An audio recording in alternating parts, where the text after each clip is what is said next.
أمين، أنا هبدأ يعني أنا عندي يمكن سؤالين. أول سؤال وبعد كده نروح الأسئلة بتاعت الناس اللي كانت سابقة على الفيسبوك. أول سؤال التقليدي، بس أنا محتاج إجابة براكتيكال أو إجابة عملية أكتر. الحاجات اللي لو عاد بيك الزمن الأربع خمس سنين اللي فاتوا ما تاخد بالك منهم ما تعملهمش. تمام. مش ندم يعني مش رهام سعيد، بس قد ما هو أنت شايف فعلا في حاجتين لو عاد الزمن مش هتعملهم تمام. تاني. اول حاجه طبعا حته ان كل الناس بيغلطوا فيها ان حد يشتغل في البرودكت او الويب سايت بتاعه كتير قوي لغايه ما ينزل بيه الماركت. كويس. احنا قعدنا تقريبا سنه، واول ما نزلنا قعدنا نشيل الفيتشرز كنا حطيناها مم. عشان لقينا في فيتشرز حطيناها الماركت او صعب على الماركت او كلاينتس. مثلا المابس، ان اللي بيدوروا على شغل او الشركات اللي بتحط وظائف ان هم يختاروا مكانهم على الماب، مم. لقينا ناس كتير مش عارفين يستخدموها ساعتها فشلناها. فكل ما حد ينزل الماركت بسرعه السوق ياخد رأي ياخد الناس فيدباك ويسمع المستخدمين بتوعه رايهم في المنتج او الويب سايت بتاعه او السيرفيس، مم. كل ما يبقى احسن ان هو يعملها بدري. يعني انت قعدت سنة عشان تنزل اول منتج، فلو كان نزل بعد 3 4 شهور وخدت رأي الناس كانت هتسرع شوية على الأقل اللي انت بالظبط. بتعمله. وعشان مش هتضيع وقت تاني، انتوا في وقت راح في انك تعمل حاجات ووقت راح انك تشيلها، بالظبط. فالموضوع في الاخر بقى ضعف الوقت يعني. فاي حد يبتدي حاجه لا حاول يلحق ينزل بسرعة ماركت السوق وياخد رأي الناس. ياخد فيدباك من الماركت. كويس. بالظبط. في حاجة تانية تحب تقولها؟ في حاجه الفلوس، في ثانيه المستثمرين، في التشغيل الناس، بالظبط. في كانفستمنتس ان الواحد فعلا هو بيجيب انفستمنت من انفستورز او بيبيتش. لازم يعني ما يبينش قوي او وقت ان هو يريز الفاندنج بتاعه ما يبقاش وقت يبقى مزنوق قوي فيه. عشان لو انفستور او مستثمر حس ان اللي قدامه دوت لو ما اخدش الفاندنج شكله هيقفل بكره، غالبا مش هيديله فلوس. انفستور بيبقى عايز حد يبقى حاسس ان هو لو اداله فلوس او ما اداهلوش الشركه دي هتنجح. حلو جدا. بس فمهم الواحد يبقى يعني هو بيكلم انفستورز يبقى بيكلم بثقه. كويس. وطبعا احسن حاجه ان الواحد يبقى عنده دخل من كلاينتس عملاء في الشركه دي احسن من اي انفستور. يعني قبل ما تروح تجيب حد يستثمر حاول يبقى معاك في الاول اي عاملين ثلاثه عندك بيدفعوا فلوس، لانك لو رحت لحد تجيب استثمار غير ما تدفع فلوس خالص هيبقى صعب شويه يديك مش بس عمليه 2 3، لا هو الاحسن ان هو يبقى يعني بيدخل فلوس ممكن يعني تكاد تكفي او تقرب من اللي هو الصرف اللي هو بيصرفه. في امريكا في سيليكون فالي عندهم مستثمرين كتير جدا، فسهل ان في شركات كتير بتبقى يعني تويتر وغيرها اللي هو كانوا بيقعدوا ياخدوا استثمار ورا الثاني ورا الثالث وهم. بس احنا ظروفنا مش كده. بالظبط. احنا عندنا لا التكنولوجي كانفستمنتس مش كبيره مش كتيره، فالشركه اللي تعرف تعيش شويه دي يعني هتزود فرصها جامد قوي. كويس. خلينا نروح للاسئله بتاعه الناس. في احمد نعيم هو صديق لينا. احمد سأل 3 4 اسئله، خلينا نلخصهم تقريبا. ايه اهميه بورد اوف ادفايزرز، او ايه اهميه المستشارين او الناس اللي بتساعدك في الشركه، وايه السؤال اللي كنت ممكن تسالهم للناس دي على طول؟ انت الاول عندك يعني عندنا بورد بس قصدي بورد اوف ادفايزرز يعني عندك ناس. بص هو في طبعا في تو تايبس اوف بوردز، في بورد اوف ادفايزرز وبوردز اوف يعني دايركتورز. تمام. اللي هي الدايركتورز دي اللي هو مجلس الاداره في مجلس فورمال شويه، وادفايزرز في شركات بيبقى عندهم برضو ادفايزري بورد اللي هم بيستشيروهم كده. مظبوط. انت عندكم حد بالظبط. احنا من ناحيه الاستشارات كده هو لما احنا ابتدينا في الاول في 2013 لما جبنا معانا مثلا طارق فهيم وكان دول كانوا ناس ادفايزرز او بيسموهم منتورز. كنت بروح لهم لما يبقى عندي اسئله بس بسالهم وساعدوك فعلا. انت شايف كده؟ وساعدوني طبعا. يعني اي حد بيبقى بره الشغل اللي هو الدي تو دي بيبقى ممكن عنده رؤيه ممكن تكون مفيده، بس مش اي حاجه برضو حد بيقولها بره يعني. حتى واحنا في 500 ستارت اب كانوا يقول لك ايه لما تسال حد فور ادفايس يقول لك ادي الادفايس بتاعتي بس انت ادرى. تمام. صح. ساعات في مصر ممكن يبقى في ادفايزر اللي هو ايه بص خدها مني خبره انا عارف اعمل الموضوع اعمل او ما تعملش. تمام. فاكتر حد يعرف هو اللي عامل البيزنس. تمام. فدول كانوا اكتر ناس كنت بسالهم لما رحت 500 ستارت ابس. بقى في ناس تانيين بسالهم لما عملنا سيريز ايه ودخل معانا انفستورز بقى في ناس اكتر كمان بسالهم. ده كل دوت بتبقى يعني كل ما الواحد علاقته بتبقى كويسه بناس كتيره في الايكو سيستم، بيبقى اللي هو حتى لو انفستورز فعلا معانا بيبقى الدنيا انفورمال شويه. كويس. تمام. بس السؤال الثاني وقريب شويه من محمود سعيد برضو. محمود سعيد سأل في حاجه ازاي يبقى في وين وين في مصر، يعني علاقه رابحه للطرفين، واحمد سأل حاجه قريبه منه عن الميرجر اللي انت عملته. تمام. فالمفروض ان دخولك مع الشركه اللي انت اسمها فيريفايز انت قلت استحوذت عليها. تمام. ده كان فيه فايده ليكم انتوا الاثنين. بالظبط. انت استفدت ان فيريفاي هتزود خدمه في وظف، تمام، وهم استفادوا اكيد بمبلغ من الفلوس او حاجه ثانيه. تمام. فازاي تقدر تلخص الموضوع ده، حصل ازاي بسرعه؟ بص، هو يعني كل ما يبقى فيه ماتشوريتي او نضوج في الايكو سيستم او في الشركات والفاوندرز المؤسسين الشركات، بيبان ان هو في فرص للكولابوريشن او التعاون كويسه جدا. كويس. تمام. احنا بنساعد الناس، الشركات تعلن عن الوظائف وكده، وفيريفاي بيساعدوا الشركات برضو والناس اللي داروا شغل ان هم يمتحنوهم يقيموهم عشان الشركات. حلو جدا.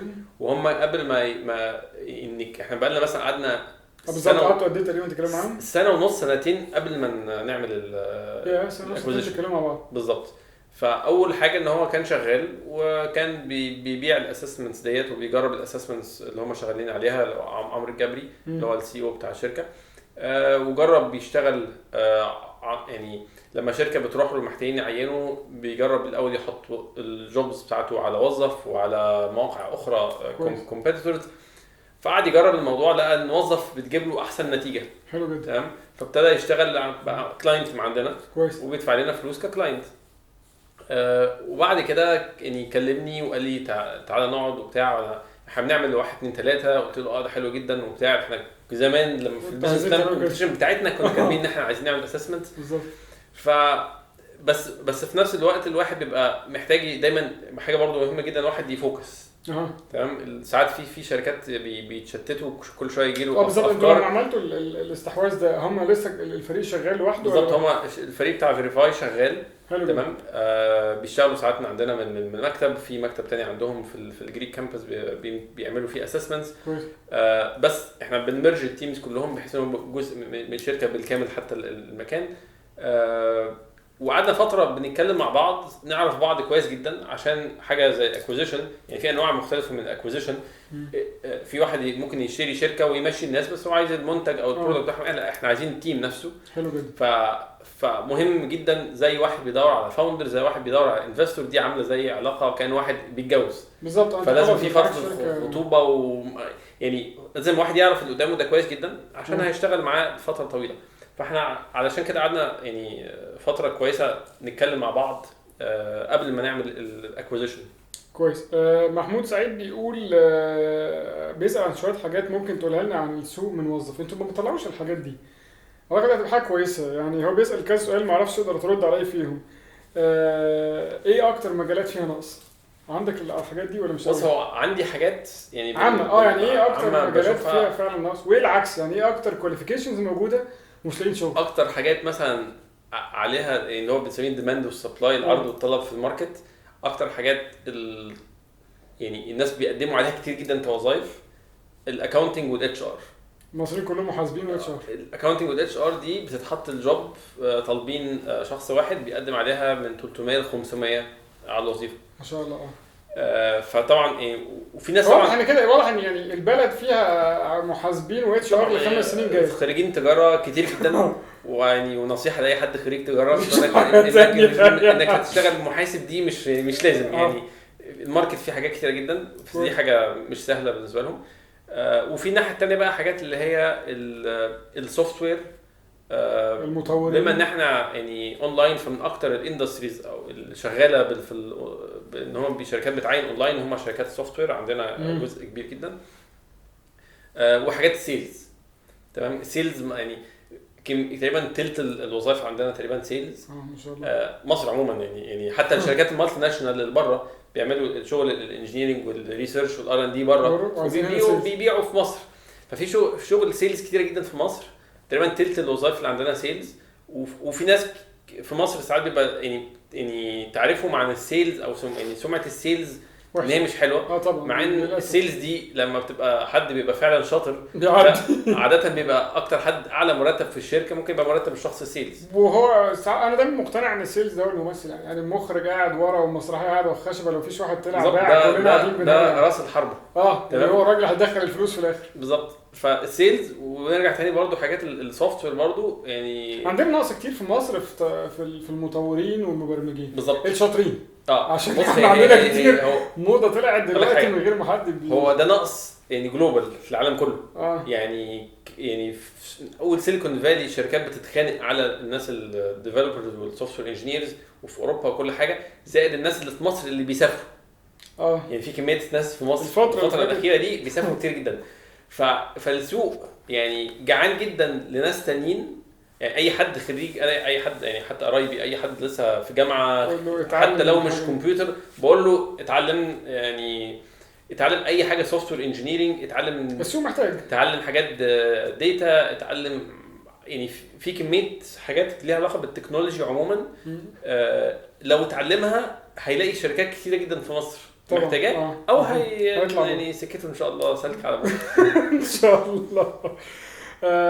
بس اقول لك حاجه بس بخصوص الحاجات اللي هي عشان ناس كتير قوي بيقولوا لنا الموضوع دوت، حته الريبورتس عن الماركت. يعني احنا شغالين الفتره دي ان شاء الله هنحاول نطلع كويس ان انت تطلع كل شهر او كل حاجه ايه اكتر، يعني عشان الناس عارفه السوق. عندنا كميه يعني داتا وملاحظات موجوده عن الماركت، سوق العمل في مصر، فان شاء الله هنطلع حاجات قريب. طيب ان شاء الله. ايهاب السيد بيسال سؤال، انتوا بتكسبوا منين؟ ماشي.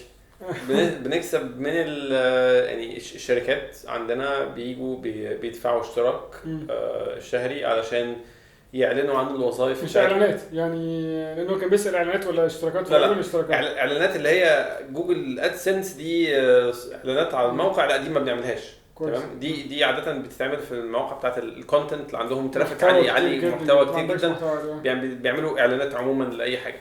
بس احنا الاعلانات الوظائف اللي هي الاساسيه بتاعتنا. بالظبط. دي اكتر حاجه الشركات بتدفع عشان تعلن عن الوظائف بتاعتها، زي ان هم يعملوا سيرش او بحث في الداتابيز او قاعده البيانات الموجوده عندنا. بس هو بيسال سؤال تاني انت رديت عليه وخليني انا ارد عليه تاني. انت لما عملت الشركه انتوا اللي عملتوا الموقع ولا وديتوا لشركه تانية؟ وينفع حد ياسس موقع ما عندوش خلفيه بالبرمجه؟ انت رديت وانا اسمح لي ازود على ردك. انا يعني مش شايف ان دي حاجه كويسه، لان اللي الواحد شافه في السوق كتير جدا في مصر ان حد يبقى عنده فكره ومعاه قرشين بيروح يديهم لحد يعمل له من البحر طحينه، يقول له هنعمل لك موقع وهنعمل لك، في الاخر بيطلع له حاجه غير اللي الناس عايزها في السوق خالص. فانا ما انصحش، ومع يمكن انت تتفق معايا ومش عارف تختلف، ان لو حد بعيد خالص عن المجال يدفع فلوس لحد يعمل له الحاجه. انا متفق معاك ان هو ممكن يدفع لحد شاطر ويدخله شريك يبقى قلبه على الحاجه بالزبط. وبيفكر معاه كل يوم، مش ادي الشركه تعمل لك حاجه تبقى انت في الاخر قاعد مش فاهم هم عاملينها ازاي ولا حاجه.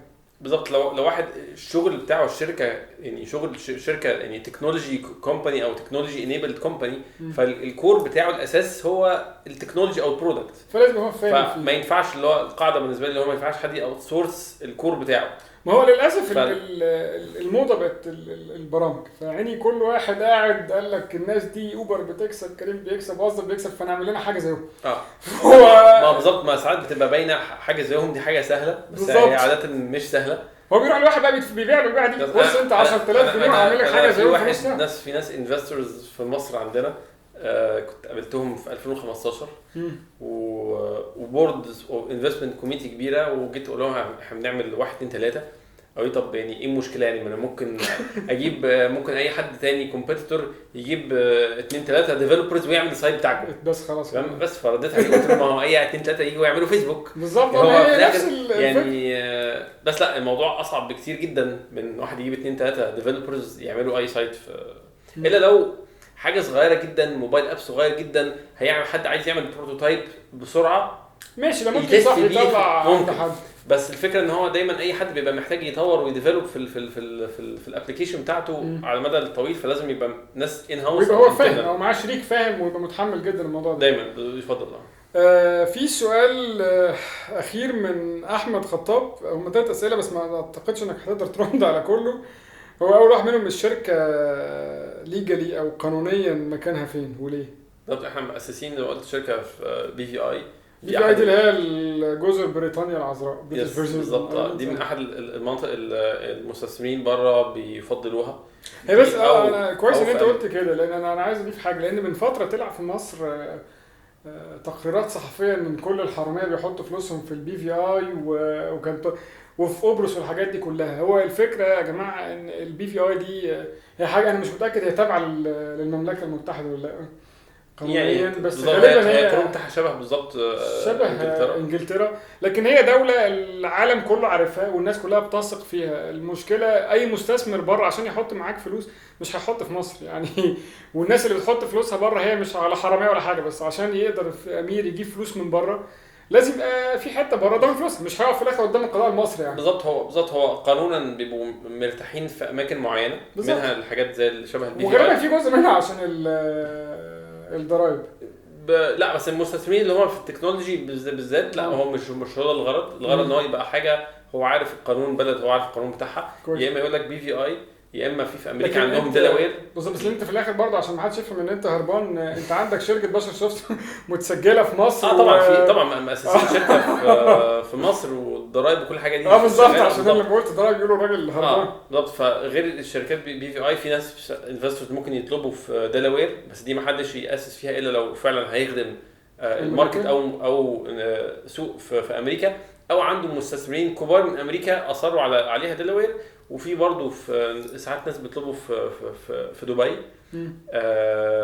بس دي المناطق الموجوده. بس يعني كل واحد على حسب هيأسس لما يجي يحتاج يبقى في مستثمرين يطلبوا منه، محتاج برضه يسأل قبل ما يأسس، عشان يعني اجراءات طويله وكل واحده ليها يعني مزايا وعيوب كتيره يعني. طيب السؤال الاخير لاحمد وقبل ما ننهي الحلقه بتاعت النهارده. احمد بيسأل الاسهم متوزعه بينك وبين الناس تانية دي، انا ما اعرفش، دي حاجه مش المفروض تتقال. وانت فاضل معاك قد ايه من الشركه؟ ماشي. ازاي تتقسم دي ممكن برضو واحد يدي فيها نصايح، عشان بيبقى في ناس كتير بيغلطوا فيها. في بره عندهم في سيليكون فالي حاجه اسمها الفيستنج. تمام. اللي هو احنا 2 شركاء هنبتدي شركه كويس. تمام. فبدل ما نيجي في اول يوم انت نقول انت 50% وانا 50%، ونيجي انا بعد 3 شهور امشي كويس، فانا كده عندي 50%، وانت بقى تفضل تكمل الشركه دي 4-5 سنين وانت ليك نص شركه. المفروض اخدهم بقى على فترات. بالظبط. ففي مصر طبعا يعني بيحصل مشاكل، بيجي لي ناس عندهم مشاكل كتيره قوي، خصوصا لو شركه عندهم اكتر من فاوندر 2 3 4. في ناس تلاقي عندهم 5 و8 و10 حاجات زي كده عندهم. انت ايه رايك في العدد المناسب يا امير؟ العدد الايديال هو 2. ده حتى بالاحصائيات 2 ده الايديال. بعديه 1، بعديه 3. تمام. اكتر من 3 دي غالبا بيحصل فيها مشاكل. مفهوم. تمام. 1 دي هيتعب قوي، لو 1 لوحده هيتعب جدا. انت يعني ممكن تبقى تحكي لنا الموضوع عنك كان عامل ازاي. دي حاجه مش مفضله لاحد. بس فده العدد. فبتتقسم ازاي دي كفاوندرز؟ عاده في الاول بيبقى 50-50، لو احنا 2 30 او تلت، كل واحد 3. كل واحد يجي متاخر ممكن لو واحد مهم جدا نسبته بتقل. كويس. وكل انفستور بيجي بياخد نسبه، كل الباقي بيقل. تمام. يعني ففي الاخر انا مثلا ممكن ابقى يعني كام بالظبط ما اقدرش اقول، بس يعني في نسبه مثلا التلت. تمام. الباقي ده فاوندرز كانوا موجودين معايا، او ناس جم بعد كده، او ناس كي امبلويز او مانجمنت في الشركه. مين برضه بتديهم اسهم في الشركه. بالظبط. او مستثمرين من اول الانجل انفستور طبعا كله 500 بالظبط. فطبيعي جدا ساعات برضه الواحد بيبقى اول ما يجي له مستثمر يقول انا عايز الشركه كلها امتلك 100% من حاجه صغيره جدا. دي حاجه اوحش من واحد يبقى عنده 1% ولا 2% من فيسبوك مثلا، او حاجه كبيره في الاخر معايا قد كده. بس دي الاجابه عن موضوع النسبه يعني. بالظبط. طيب يا امير، لو حابب اي حاجه تقولها. انا خلصت الاسئله يعني. انا مبسوط جدا. احنا هو انه الانترفيو ده كان المفروض يتعمل من سنه. بس احنا اتكلمنا من سنه قبل ما انا اجي هنا، وبعد كده رجعنا تاني من اسبوعين، حاولنا مره نسجل صوت والانترنت في مصر ما عملش معانا اي واجب ودفعنا له ثمن التذكره يعني هناخدها منه يعني. بس فنورتنا يا امير. انا شاكر جدا ليك، ورب الناس تسمع فعلا. انا فخور جدا بيك، دي حاجه ما قلناش في الاول ومش هنشيلها. كلنا تعبنا، مش كلنا، في ناس كملت. انا تعبت، انا واحد من الناس اللي يعني ما قدرتش اكمل الاخر، وقعت في النص. الحمد لله انت مكمل، ويا رب تفضل رافع راسنا انت والكام حد اللي فاضل، وتبقى في الاخر اكزيت كلنا نبقى بنتفشخر بيك يعني. ربنا يخليك، الله يكرمك. شكرا يا محمود. انا بس كنت يعني احب يعني لو المستمعين الكرام يحبوا ممكن برضه نعمل حلقه مشاهدين على فكره وكانوا مستمعين لحد حلقتين بقى ممكن نعمل حلقه يعني حد يعمل لك انترفيو. لو الناس لو يحبوا الناس ممكن يقولوا لنا نعمل لك انترفيو ان شاء الله. والحاجه الثانيه ان برضو احب يعني لاي حد بيسمع وعايز بيفكر يعمل ستارت اب، يعني الدنيا في مصر دلوقتي صعبه شويه يعني شويتين، بس ستيل في فرص موجوده، وفي حتى في ستارت ابس كتيره في مصر جديده بتطلع. يعني حتى كنت في رايز اب اللي هو من شهرين 3 كده. لا في ستارت ابس كتيره جدا موجوده. اهم حاجه بس الواحد يحاول يجيب يعني يجيب كلاينتس بدري. دي حاجه مهمه جدا. الحاجه الثانيه ان يعني الاكسبيرينس نفسها بتعلم جامد جدا طبعا. بس بتبقى صعبه قوي. يعني حد بيفكر ان هو يعمل شركه عشان يبقى بوس ولا يشتغل براحته ولا يبقى مريح ولا كده، دي مش موجوده.